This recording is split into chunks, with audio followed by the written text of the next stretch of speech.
Welcome to my YouTube channel. Share ko lang sa inyo guys kung paano maiwasan malugi sa negosyo, lalong-lalo na ang sari-sari store. Bilang isang sari-sari store owner guys, marami tayong experience, mistakes, pero hindi yun ang naging dahilan para tayo sumuko or mawalang gana. Ang mistakes na yon ay nagbibigay sa atin ng lesson para mas marami pa tayong matutunan. Kasi guys, yung nag-umpisa ako sa sari-sari store, wala naman akong experience sa sales.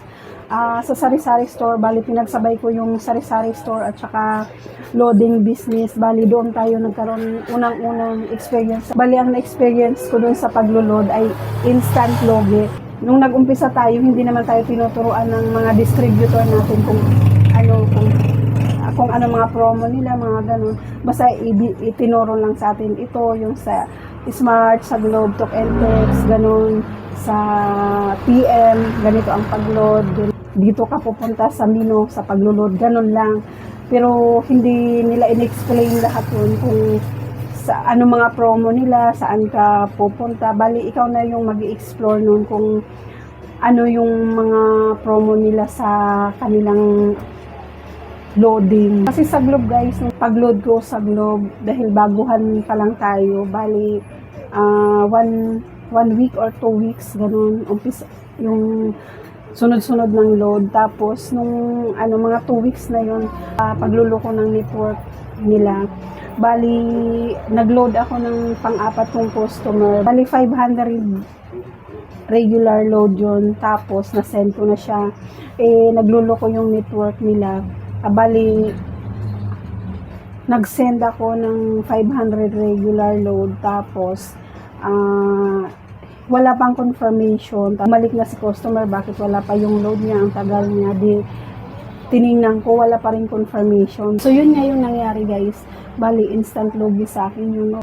Dapat makabinta ka ng 5,000 sa 1%, 500 para makapalan yung logi mo doon. So, ayun nga guys, wala tayong nagawa. Kasi dati, yung Globe, wala kasi silang advisory na nagluloko yung network nila, ganito, ganong oras. Pero ngayon, na sila, may advisory na, iba na ngayon. Kapag nagluloko yung network, hindi na masasend kahit ilang send ka pa mag-try, hindi na masasend ulit yung kay customer. Yun lang, babali na-improve nila yung kasi mahirap naman yung sa mga retailer na yun nga ang mangyayari, na dubli-dubli yung masasend pag tuwing nagluloko yung network nila. Bali, kinomplain natin yung doon sa distributor natin. So, ayun nga guys, instant logi para sa atin yun. Yung mga naging experience ko. Kapag sa sari-sari store guys, hindi lang pala yun sapat na makatinda, na makapamili tayo, makadisplay, makapagbinta tayo. Dapat mayroon din pala tayo dapat matutunan para maiwasan ang malugi. So ayun na nga guys, yung 5 tips para maiwasan malugi ang isang sari-sari store. Unang-una ay huwag magpautang o iwasang magpautang. Sa sari-sari store guys, huwag magpautang, lalong-lalo na kapag nag-uumpisa ka pa lang. Kasi ang goal natin dito sa sari-sari store guys, mapaikot natin ang ating puhunan. Kahit maliit lang siya, basta mapaikot mo siya ng maayos, lalago at lalago din yan. Pero kung ang sari-sari store mo ay maraming pautang, mahihirapan ka magpalago. Halimbawa, may umutang sa'yo, bali yung umutang sa'yo ay yung puhunan mo doon ay naka-stock sa kanya.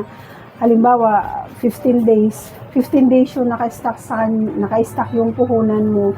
Kung hindi mo ipinautang yun, lalago at lalago pa rin yan. Kasi, lalo na pag fast moving product, pag mabili yung isang items, kailangan bumili agad para mabilis mapalago yung yung sari-sari store mo. Kahit maliit lang ang kita niyan, basta consistent yung yung paikot ng puhunan mo. Pangalawa, iwasang mag-stock ng marami. Kailangan iwasan natin mag-stock ng marami, lalong-lalo na pag nag-umpisa ka pa lang. Dapat dun ka mag-focus sa mga fast-moving items para mas mabilis lumago yung sari-sari store mo. Pangatlo, iwasan mong mangutang para lang may magamit ka pang puhunan. Dapat kung anong mayroon ka, yun na lang ang gamitin mo pang puhunan kaysa mangutang ka. Kasi pag nangutang ka guys, minsan mas malaki pa yung interest kaysa kita mo. Halimbawa, nangutang ka ng pera para pampuhunan sa iyong sari-sari store or anumang negosyo yan. Minsan, mas malaki pa ang interest kaysa kita mo. Dahil halimbawa, kasi sa negosyo guys, wala na, lalong-lalo na pag nag-umpisa ka pa lang, wala naman specific na kita kung magkaano ang kita mo sa isang araw. Dahil minsan matumal, minsan mabili naman. Paano kung tumapat doon sa laging matumal tapos yung puhunan mo ay inutang mo lang?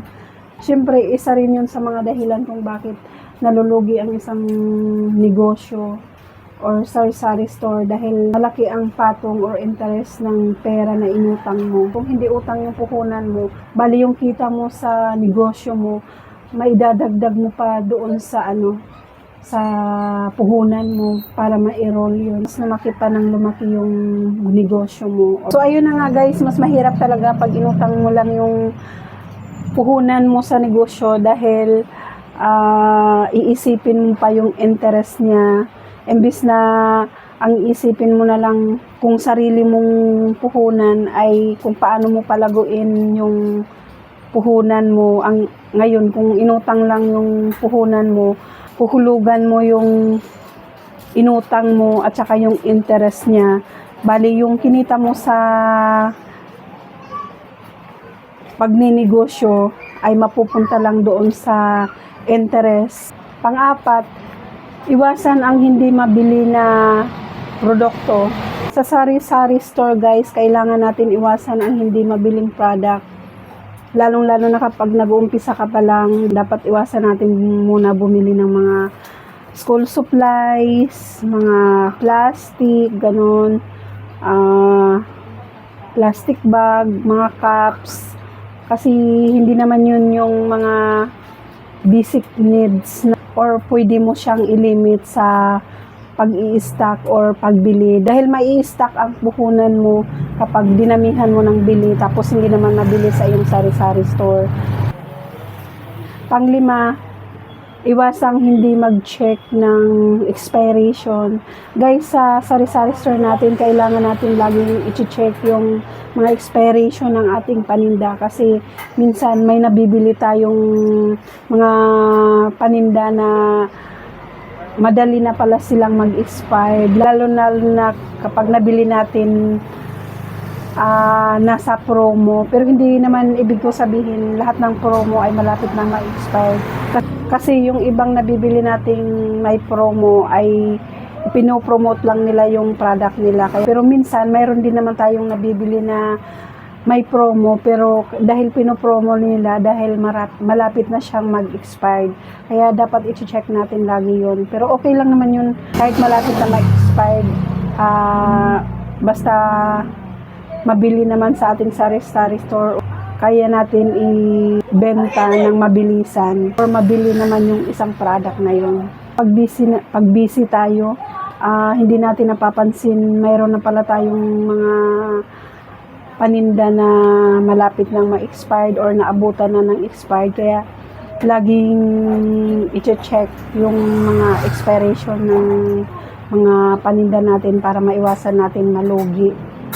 So yun lang guys, pagpasensyahan nyo na ako dahil may ubo, hindi ko ma-deliver ng maayos.